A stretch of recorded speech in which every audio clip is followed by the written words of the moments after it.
सन्माननीय सभापती महोदय, विधान परिषदेच्या नियम 260 अन्वये प्रामुख्याने कृषी विभागासाठी असलेल्या प्रस्तावाच्या उत्तरासाठी मी उभा आहे।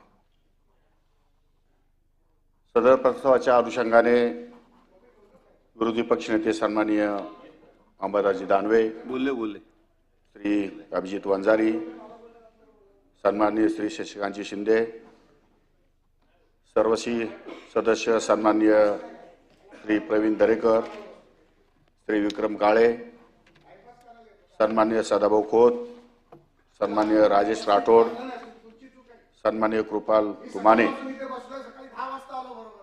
सन्माननीय सत्यजित तांबे, सन्माननीय शिवाजीरावजी गर्जे,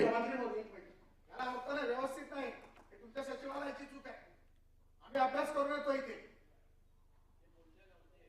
तुम्ही तिथे टिकमार्क करता आम्ही बोललो म्हणून आम्ही काय ते मस्ती करायला येतो का सभागृहामध्ये?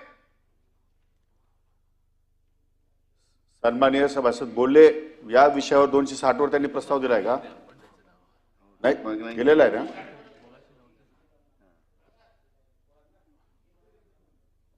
सन्माननीय मिटकरी,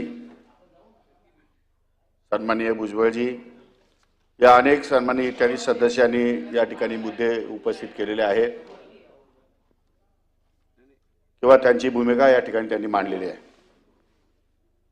सदरच्या चर्चेमध्ये साधारणपणे शेतकऱ्यांच्या पिकांना हमी भाव न मिळणे, पंतप्रधान पीक विमा योजनेत दाखल झालेले बोगस अर्ज, परळीतील तांड्यावरील पिकांचे क्षेत्र 400 हेक्टर असताना प्रत्यक्ष 4000 हेक्टर क्षेत्राचा विमा काढलेला असणे, जत येथील शेतकऱ्यांच्या नावावर सोलापुरातून 5 वेळा विमा उतरवलेला असणे, हिंगोली जिल्ह्यातील अधिकाऱ्यांच्या हलगर्जीपणामुळे शेतकऱ्यांना पीक विमा न मिळणे, मागेल त्याला शेततळे, ठिबक सिंचन, तुषार सिंचन, सौर ऊर्जा या योजनांमध्ये शेतकऱ्यांना लाभ न मिळणे, नाशिकमध्ये शेततळे योजनेसाठी 36,000 अर्ज असताना 28,000 शेतकऱ्यांना शेततळे न मिळणे इत्यादी मुद्दे या ठिकाणी चर्चेदरम्यान उपस्थित झालेले आहेत। अध्यक्ष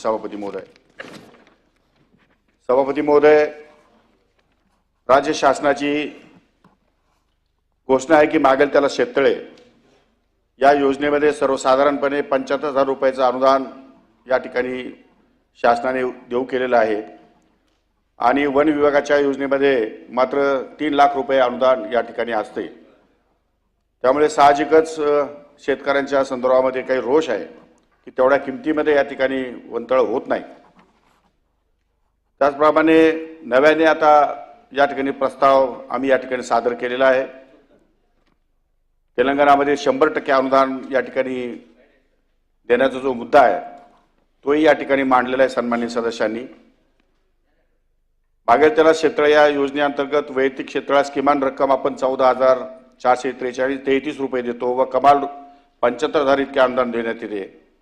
या योजनेअंतर्गत सन 2022-23 ते 24-25 अखेर 1,12,879.50 लाख निधी प्राप्त असून 18,182 पूर्ण झालेल्या शेततळ्यांकरता लाभार्थ्यास रुपये 12,525.19 लाख अनुदान अदा करण्यात आलेले आहे। नाशिक जिल्ह्यात 28,193 अर्जापैकी 4629 अर्ज शेतकरी स्तरावर रद्द झालेले आहेत। शेततळे अनुदानाची कमाल मर्यादा 1.5 लाखापर्यंत करण्याची बाब शासनाच्या विचाराधीन आहे। शासनाचा सर्वे या ठिकाणी झालेला आहे। शासनाने वेगवेगळ्या विभागाकडून जलसंधारण व रोजगार हमी विभागाकडून त्यांचे अभिप्राय या ठिकाणी घेण्यात आलेले आहेत आणि सदरचा प्रस्ताव या ठिकाणी शासन पातळीवर प्रलंबित आहे।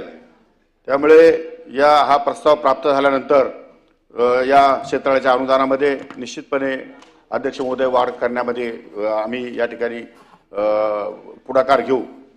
त्याचप्रमाणे पिकांना हमीभाव देण्यासंदर्भामध्ये जे सदस्य श्री शशिकांत शिंदे यांनी या ठिकाणी मागणी केलेली आहे। सभापती महोदय, शेतकऱ्यांच्या पिकांना हमीभावाच्या अनुषंगाने खालील निकषाच्या आधारे ठीक आता काय त्यांनी मांडलेला विषय तो राज्य शासनाकडून केंद्र शासनाकडे शिफारस करण्यात येते। निविष्ठा, मंजुरी, सिंचन खर्च, मार्केट फी, वाहतूक, खेळत्या भांडवलावरील व्याज 6%, व्यवस्थापन खर्च आणि नफा 15%, केंद्र शासनाने जाहीर केलेल्या किमती सर्व राज्यांना या ठिकाणी लागू होतात. राज्य शासन शेतकऱ्यांना योग्य भाव मिळण्यासाठी नेहमीच या ठिकाणी आग्रही असते. एकूण 18 पिकांकरता हमी भाव जाहीर करण्यात येतो. त्यामध्ये खरीपातील 13 पिके उदाहरणार्थ ज्वारी, बाजरी, मूग, उडीद, तूर, सोयाबीन, भात, मका, कापूस इत्यादी. त्याचप्रमाणे रब्बीतील 4 पिकांचा गहू, हरभरा, करडई, रब्बी, ज्वारी व ऊस या पिकांचा समावेश त्यामध्ये आहे. केंद्र शासनाच्या मार्गदर्शक सूचनानुसार पणन विभागामार्फत NCCF व नाफेड यांच्याकडून हमी भावाने या ठिकाणी खरेदी करण्यात येते. चालू वर्षी सोयाबीनची खरेदी 562 खरेदी केंद्रावर 11,21,000 मेट्रिक टन खरेदी करण्यात आलेली आहे. आणि अद्याप काही ठिकाणी गोडाऊन उपस्थित नसल्यामुळे त्या ठिकाणी खरेदी काही ठिकाणी सुरू आहे, काही ठिकाणी या ठिकाणी बंद झालेली आहे. पण तोही प्रयत्न शासन या ठिकाणी निश्चितपणे पुढच्या काळात करेल. पीक विम्याच्या संदर्भामध्ये बऱ्याच या ठिकाणी अडचणी या ठिकाणी आमच्या सन्मानित सभासदांनी मांडलेल्या आहेत की 400 हेक्टर क्षेत्र असताना 4,000 हेक्टरचा विमा या ठिकाणी उतरवलेला आहे. सांगली येथील एका शेतकऱ्याच्या जमिनीवर 5 लाख विमा उतरवला गेला. हिंगोलीमध्ये देखील मागील वर्षी एकाही शेतकऱ्याला पीक विमा मिळाला नाही. माननीय अंबादास दानवे, माननीय प्रवीण दरेकर यांनी या प्रश्नासंदर्भात या ठिकाणी आवाज उठवलेला आहे. राज्य शासनाने सन 2023 खरीप पासून शेतकऱ्यांसाठी 1 रुपयात पीक विमा योजना लागू केली आहे. अध्यक्ष सभापती महोदय, या योजनेचा लाभ खरीप हंगामामध्ये 1,71,00,000 शेतकऱ्यांनी व रब्बी हंगामामध्ये 70 लाख शेतकऱ्यांनी घेतलेला आहे. अध्यक्ष सभापती महोदय, सन 2023 मध्ये शेतकऱ्यांच्या विमा हप्त्यापोटी राज्य शासनाने 6,048 कोटी हप्ता भरला आहे व केंद्र हप्ता 4,090 कोटी आहे. सन 2024 मध्ये शेतकऱ्यांच्या विमा हप्त्यापोटी राज्य शासनाने 5,841 कोटी हप्ता भरला आहे व केंद्र हप्ता हा 3,924 कोटी आहे. पंतप्रधान पीक विमा योजनेअंतर्गत राज्यात 23-24 मध्ये एकूण 8,140.71 कोटी रुपये शेतकऱ्यांना वाटप करण्यात आले. खरीप हंगाम 2024 मध्ये 1.68 कोटी शेतकऱ्यांनी या योजनेमध्ये सहभाग घेतला असून विविध कारणास्तव एकूण 4.30 लाख अयोग्य अर्ज या ठिकाणी सरकारतर्फे नाकारण्यात आलेले आहेत. परभणी जिल्ह्यातील 3 तालुक्यातील 11 गाव तांड्यांमधील भौगोलिक क्षेत्र नसताना परळी तालुक्यातील काही CSC धारकांनी बोगस पीक विमा उतरवण्याचे निदर्शनास आल्याने 96 CSC धारकांचे परवाने या ठिकाणी निलंबित करण्यात आले. सभापती महोदय, सांगली जिल्ह्यात चुकीच्या पद्धतीने पीक विमा काढण्यासाठी अर्ज केलेले आढळून आल्याने 6,703 अयोग्य विमा अर्ज या ठिकाणी शासनाने रद्द करण्यात आलेले आहेत. हिंगोली जिल्ह्यात खरीप हंगामात 2023 मध्ये 5,13,303 विमा अर्ज प्राप्त होते. त्यापैकी 1,54,489 शेतकरी अर्जांना एकूण 99.96 कोटी अंतरिम नुकसान भरपाई या ठिकाणी आपण मंजूर केलेली आहे. सभापती महोदय, उर्वरित नुकसान भरपाई आधार संलग्न बँक खाते रुपये 1,000 पेक्षा कमी नुकसान भरपाई या कारणाने प्रलंबित आहेत. या योजनेत काही गैरप्रकार देखील या ठिकाणी आढळून आलेले आहेत. कृषी विभाग व विमा कंपन्यांनी केलेल्या पडताळणीमध्ये राज्यात खरीप 2023 मध्ये 2,85,468 व खरीप 2024 मध्ये 4,30,443 अयोग्य या ठिकाणी पीक विमा अर्ज आढळून आले असून ते सुद्धा रद्द करण्यात आलेले आहेत. अयोग्य विमा अर्ज नोंदणी करणाऱ्या 130 सामायिक सुविधा केंद्र CSC चालकांचा परवाना कायमस्वरूपी रद्द करण्यात आलेला आहे आणि 24 CSC संचालकाविरुद्ध पोलीस ठाण्यामध्ये गुन्हा नोंदवण्यात आलेला आहे.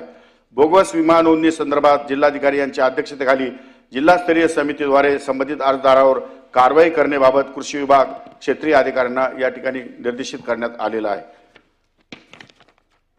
सभापती महोदय, नमो शेतकरी महासन्मान निधी अंतर्गत पंतप्रधान मंत्री किसान सन्मान निधी योजनेच्या धर्तीवर राज्यामध्ये 2023-24 पासून नमो शेतकरी महासन्मान निधी योजना सुरू केली आहे. या योजनेअंतर्गत लाभार्थ्यांना DBT तत्वावर रुपये 2,000च्या समान 3 हप्त्यामध्ये वार्षिक रुपये 6,000 रुपये भर या ठिकाणी घालण्यात येत आहे. यासाठी सन 2023-24 या आर्थिक वर्षात एकूण रुपये 5,512 कोटी तर 2024-25 मध्ये 4,296.21 कोटी निधी शासनाने उपलब्ध करून दिलेला आहे. त्यानुसार या योजनेत 28/2/2025 अखेर एकूण 8,961.31 कोटी रक्कम 90 लाख शेतकरी कुटुंबाच्या खात्यावर जमा करण्यात आली आहे. या रकमेच्या एकूण 5 हप्ते आतापर्यंत वितरित करण्यात आलेले आहेत. सभापती महोदय, ठिबक सिंचनच्या संदर्भामध्ये प्रति थेंब थेंब पीक सूक्ष्म सिंचन योजना अंतर्गत व मुख्यमंत्री शाश्वत कृषी सिंचन योजना व केंद्र पुरस्कृत अटल भूजल योजनेअंतर्गत तसेच अनुसूचित जाती प्रवर्गासाठी डॉक्टर बाबासाहेब आंबेडकर कृषी स्वावलंबन योजनेअंतर्गत खालीलप्रमाणे अनुदान देय आहे. अल्प व अत्यल्प भूधारक शेतकरी 55% अनुदान या ठिकाणी केंद्राचं आहे. पूरक अनुदान 25% आहे. एकूण अनुदान 80% आहे. इतर शेतकरी 45% आहे. पूरक अनुदान 30% आहे. एकूण 75% आहे. अनुसूचित जाती 55% आहे, 35% आहे आणि आपण त्यांना 90% पर्यंत या ठिकाणी अनुदान उपलब्ध करून देतो. अनुसूचित जमातीमध्ये 55%, 35% आणि त्याप्रमाणे 90% पर्यंतचं या ठिकाणी अनुदान राज्य सरकार त्यांना या ठिकाणी उपलब्ध करतो. 10% फक्त त्यांना त्यांचा शेअर्स या ठिकाणी द्यायचा आहे. दिनांक 25/4/2023 शासन निर्णयाद्वारे मागेल त्याला ठिबक सिंचन व तुषार सिंचन योजना घोषित केल्यामुळे संपूर्ण वर्षभर लाभार्थी निवड करण्यात आली. त्यामुळे मोठ्या प्रमाणावर दायित्व या ठिकाणी निर्माण झालेलं आहे. अनुसूचित जाती व जमाती प्रवर्गातील 49,974 अर्जाची लॉटरी काढण्यात आलेली आहे. ठिबक सिंचन करिता सन 2024-25 या आर्थिक वर्षात ₹590 कोटी आतापर्यंत या ठिकाणी वितरित झालेले आहेत. प्रलंबित दायित्व अदा करण्याकरता प्राधान्याने कारवाई करण्यात येत आहे. यापुढे विविध योजनांतर्गत शेतकऱ्यांना देण्यात येणारे लाभासाठीची सध्याची लॉटरी पद्धत या ठिकाणी बंद करण्यात येत आहे आणि त्याऐवजी प्रथम अर्ज करण्यास प्रथम प्राधान्य या तत्वावर राबविण्यात येणार असल्यामुळे या अंतर्गत अनुसूचित जाती जमाती, अनुसूचित जाती, महिला, अल्पभूधारक, सर्वसाधारण प्रवर्ग याप्रमाणे प्राधान्य निश्चित करून उपलब्ध तरतुदीच्या प्रमाणात लाभार्थी निवड करण्याचे प्रस्तावित आहे. सभापती महोदय, सन्मान्य बाळासाहेब ठाकरे कृषी व्यवसाय व ग्रामीण परिवर्तन स्मार्ट प्रकल्प या स्मार्ट प्रकल्पाची अंमलबजावणी राज्यात सर्व जिल्ह्यामध्ये सुरू आहे. 34 जिल्ह्यामध्ये सुरू आहे. स्मार्ट प्रकल्प कोकणातील सर्व जिल्ह्यामध्ये राबविण्यात येतो. या अंतर्गत गोदाम, ग्रेडिंग, त्याचप्रमाणे आणि क्लिनिंग सेंटर, पशुखाद्य युनिट, पॅक हाऊस, दाल mill, flour mill, rice mill, oil mill, millet processing unit, cold storage, फळे, भाजीपाला प्रोसेसिंग युनिट, हळद प्रक्रिया इत्यादी प्रकल्पाकरता अर्थसहाय्य या ठिकाणी देण्यात येते. प्रकल्प किमतीच्या 60% किंवा धान्य पिकांकरता अनुदानाची कमाल मर्यादा ₹2 कोटी व फलोत्पादनसाठी कमाल मर्यादा ₹3 कोटी या ठिकाणी ठेवलेली आहे. कोकण विभागात स्मार्ट प्रकल्पांतर्गत 63 प्रकल्पांना प्राथमिक मंजुरी आपण दिलेली आहे आणि एकूण 52 प्रकल्पांना अंतिम मंजुरी दिलेली आहे. अशा प्रकारे कोकण विभागासाठी एकूण 48 कोटी रुपयाच्या प्रकल्पांना मंजुरी देण्यात आलेली आहे. तुमचं एकदा वाचून झालं सगळं की मी सांगतो. तुम्हीच आरोप केलात कोकणात काही नाही म्हणून. अत्यल्प व अल्पभूधारक शेतकरी तसेच कृषी न उद्योगांना केंद्रस्थानी ठेवून जागतिक बँक अर्थसहाय्य सहित बाळासाहेब ठाकरे कृषी व्यवसाय व ग्रामीण परिवर्तन स्मार्ट प्रकल्प राबविण्यात येत आहे. या प्रकल्पाची अंमलबजावणी 23/3/2020 पासून सुरू झाली असून प्रकल्प अंमलबजावणीचा कालावधी 7 वर्ष आहे. प्रकल्पाची एकूण किंमत ₹2100 कोटी आहे. यामध्ये जागतिक बँक कर्ज 70%, राज्य शासन हिस्सा 27% व CSR निधी 3% या प्रमाणात या ठिकाणी वाटप करण्यात आलेलं आहे. प्रकल्पाअंतर्गत आज अखेर 1007 उपप्रकल्पांना मंजुरी देण्यात आलेली आहे व याची एकूण किंमत ₹1823.26 कोटी असून स्मार्ट अनुदानाची रक्कम 1092.97 कोटी आहे. मंजूर उपक्रमाद्वारे जवळपास 7.5 लाख शेतकऱ्यांना या ठिकाणी लाभ होणार आहे. सभापती महोदय, आमच्या सदस्य प्रवीण दरेकर यांनी वाकवलीला मध्यवर्ती संशोधन केंद्र आहे त्या ठिकाणी पदव्युत्तर कृषी संस्था स्थापन करण्याची मागणी केलेली आहे. त्यांचा प्रस्ताव या ठिकाणी खात्याकडे प्रलंबित आहे. प्रस्ताव ताबडतोब मागून त्याला मान्यता देण्यात येईल. अध्यक्ष महोदय, हे मी आपल्याला या ठिकाणी सांगू इच्छितो.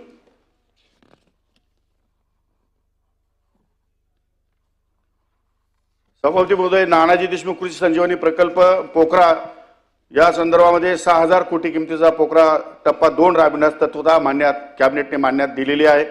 प्रकल्पाच्या 2 टप्प्यामध्ये 7201 गावांचा समावेश या ठिकाणी केलेला आहे. जागतिक बँकेच्या सहाय्याने टप्पा 2 राबविण्यात येत आहे.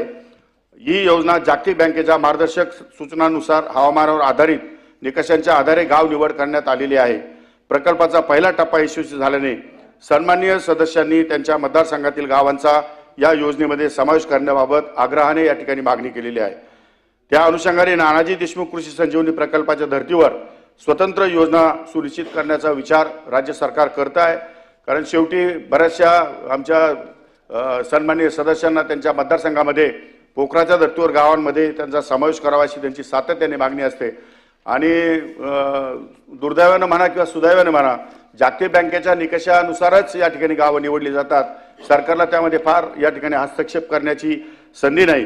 त्यामुळे अशा प्रकारचं त्या पोखरा धर्तीवर कोई दुसरी एखादी योजना या ठिकाणी घेऊन आणि सन्माननीय सदस्याच्या सूचनानुसार त्या गावांचा समावेश त्यामध्ये करता येईल की काय तोही विचार या निमित्तानं आपण करतो. सन्माननीय सभापती महोदय, आज तसं विचार केला तर कालच्या झालेल्या अर्थसंकल्पामध्ये सन्माननीय राज्याचे उपमुख्यमंत्री आणि वित्तमंत्री सन्माननीय अजितदादा पवार यांनी या टेक्निकसाठी 500 कोटी रुपयाचा निधी या ठिकाणी राखीव ठेवलेला आहे.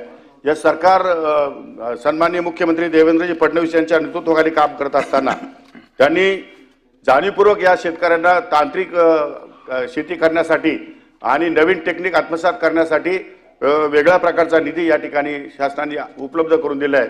याबद्दलही मी शासनाचं या ठिकाणी मनापासून अभिनंदन करतो, त्यांचे आभार या ठिकाणी व्यक्त करतो की कृषी खात्याला त्यांनी अशा प्रकारे निधी या ठिकाणी उपलब्ध करून दिलेला आहे. सभापती महोदय, तूरच्या संदर्भामध्ये महाराष्ट्राचे पिकाचे महाराष्ट्र क्षेत्र जवळपास 12.23 लाख हेक्टर असून उत्पादन 10.31 क्विंटल प्रति हेक्टर आहे. राज्यात अन्न आणि पोषण सुरक्षा कडधान्य कार्यक्रम सन 2007-08 पासून सर्व जिल्ह्यात राबविण्यात येत आहे. अन्न आणि पोषण सुरक्षा कडधान्य तूर, मूग, उडीद व हरभरा 2024-25 अंतर्गत 154.60 कोटी कार्यक्रम या ठिकाणी मंजूर आहे. राज्य पुरस्कृत एकात्मिक कापूस, सोयाबीन व इतर तेलबिया पिकांची उत्पादकता वाढ व मूल्य साखळी विकासासाठी विशेष कृती योजनेसाठी सन 2022-23 व सन 24-25 या 3 वर्षाकरता रक्कम रुपये 1000 कोटी, रुपये 450 कोटी अधिक कापूस अधिक 550 कोटी सोयाबीन व इतर तेलबिया कार्यक्रमास दिनांक 12/5/2022च्या शासन निर्णयामध्ये प्रशासकीय मंजुरी या ठिकाणी देण्यात आलेली आहे. या योजनेअंतर्गत 2022-23 मध्ये प्रात्यक्षिक पिके, शेतीशाळा, शेतकरी प्रशिक्षण इत्यादी घटक राबविण्यात आले असून त्याकरता रुपये 143.42 कोटी निधी हा खर्च करण्यात आलेला आहे. सन 2023-24 मध्ये कापूस पिकांसाठी 400 कंपन्या व सोयाबीन व इतर तेलबिया पिकांसाठी 270 शेतकरी उत्पादक कंपन्या स्थापन करण्याचा लक्ष्यांक या ठिकाणी मंजूर होता. त्यानुसार कापूस पिकांमध्ये 81 कंपन्या तर सोयाबीन पिकांमध्ये 34 अशा एकूण 115 शेतकरी उत्पादक कंपन्यांची स्थापना या ठिकाणी करण्यात आलेली आहे. कापूस सोयाबीन पिकांची उत्पादकता वाढ व मूल्य साखळी विकास कार्यक्रमांतर्गत सन 2023-24 साठी nano area, nano DP, metaldehyde, battery संचलित फवारणी पंप व कापूस साठवणी बॅग इत्यादी निविष्ठा उपलब्ध करून देण्याचे निश्चित करण्यात या ठिकाणी आले होते. सभापती महोदय, यापेक्षा या अनुषंगाने या प्रस्तावाच्या अनुषंगाने सन्माननीय सदस्यांनी अनेक प्रश्न या ठिकाणी उपस्थित केले आहेत. आमच्या शिवाजीराव गर्जे साहेबांनी या ठिकाणी प्रश्न उपस्थित केले की जुने या ठिकाणी पिकं वाहन जे आहेत ते संरक्षित करावे, ते राखून ठेवावे आणि त्यामध्ये या ठिकाणी त्यासाठी आपल्याला भविष्य काळामध्ये जास्तीत जास्त आपण त्याकडे कसं लक्ष देता येईल, शेतकऱ्यांचा कसा कल वाढेल या दृष्टिकोनातून शासनाचे प्रयत्न चालू आहे. शासन सुद्धा केंद्र सरकारच्या मार्फत पंतप्रधान नरेंद्रजी मोदी साहेबांनी मिलेट इयर या ठिकाणी घोषित केलं होतं अध्यक्ष महोदय, सभापती महोदय. आणि हे मिलेट इयर घोषित केल्यामुळे आज केंद्र सरकार त्यासाठी फार मोठ्या प्रमाणात आग्रही आहे आणि ही मिलेटची जी उत्पादनं आहेत ती केंद्र सरकार एका संस्थेमार्फत या ठिकाणी खरेदी करणार आहे.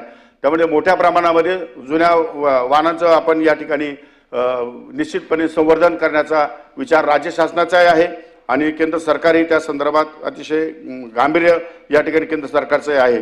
या ठिकाणी इरिगेशन संदर्भामध्ये त्यांनी काही प्रश्न उपस्थित केले की इरिगेशनमध्ये जे पहिल्या लोकांना पाणी मिळतं आणि शेवटच्याला मिळत नाही असा त्यांचा आरोप आहे. पण तसे नाही, इरिगेशन खात्याचे मंत्री सन्माननीय विखे साहेब इथं बसलेले आहेत. त्याची इरिगेशन खात्याची नियमच असा आहे की खालून रोटेशन वरती येतं, वरतून खाली रोटेशन जात नाही. हे टेल टू हेड या ठिकाणी रोटेशन असतं. त्यामुळे खालच्याला पाणी मिळत नाही, वरच्याला पाणी मिळतं, हा काय आरोप योग्य वाटत नाही अध्यक्ष महोदय. त्यामुळे वेगवेगळ्या धर्तीवर त्यांचे काही वेगवेगळे ऑब्जेक्शन असतील तर प्रत्यक्षात चर्चा करून तो प्रश्न या ठिकाणी निश्चितपणे मिटवता येईल. दुसऱ्या बाबतीमध्ये सत्यजित तांबे साहेबांनी जो काही प्रश्न उपस्थित केला आहे, एक्सपोर्टच्या संदर्भामध्ये नाशिक जिल्ह्यामधून जो माल एक्सपोर्ट होतो तो बहुतांश या ठिकाणी युरोप कंट्रीमध्ये कमी होतो आणि इतर कंट्रीमध्ये, गल्फ कंट्रीमध्ये जास्त होतो, आफ्रिकेमध्ये जास्त होतो किंवा इतर दुसऱ्या देशामध्ये जास्त होतो. त्या संदर्भामध्ये क्वालिटी या ठिकाणी ठेवण्याचं उद्दिष्ट या ठिकाणी ठेवण्यात आलेलं आहे। जास्तीत जास्त ऑर्गॅनिक शेती, सेंद्रिय शेतीकडे लक्ष देऊन या ठिकाणी उत्पादन चांगल्या प्रकारचं तयार करण्याचं या ठिकाणी